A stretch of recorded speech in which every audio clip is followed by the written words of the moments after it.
আসসালামু আলাইকুম রহমতুল্লাহ। প্রিয় দর্শক, আজকে আপনাদের সামনে খুব গুরুত্বপূর্ণ একটি আমল নিয়ে হাজির হয়েছি।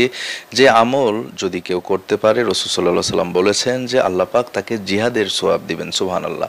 বুখারী শরীফের ৬০০৭ নম্বর হাদিস, ৬০০৭ নম্বর হাদিস। রাসূল সাল্লাল্লাহু আলাইহি সাল্লাম বলেছেন, যদি কোনো ব্যক্তি তার মাসিক আয়ের উৎস থেকে প্রতি মাসে সে কিছু না কিছু দান করে, গরিব মিসকিনদের বা এতিমখানায় বা যে কোনো আল্লাহর রাস্তায় সদাকা করে, দান করে, আল্লাহ পাক রব্বুল আলামিন তাকে জিহাদের সমতুল্য সওয়াব দেন। সুবহানাল্লাহ।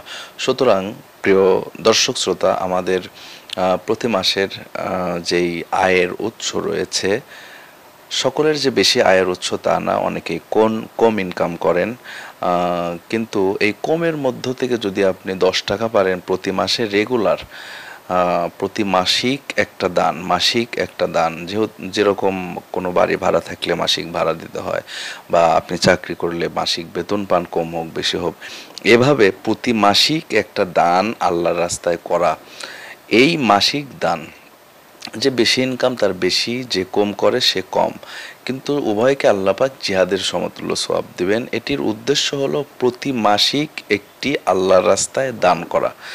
যেরকম বিভিন্ন খাতগুলোতে মাসিক লেনদেনের একটি সিস্টেম থাকে, সেইভাবে কেউ যদি আল্লাহর রাস্তায় মাসিক কোনো দান করে, তাহলে আল্লাহ পাক তাকে জিহাদের সমতুল্য সওয়াব দান করবেন। সুবহানাল্লাহ।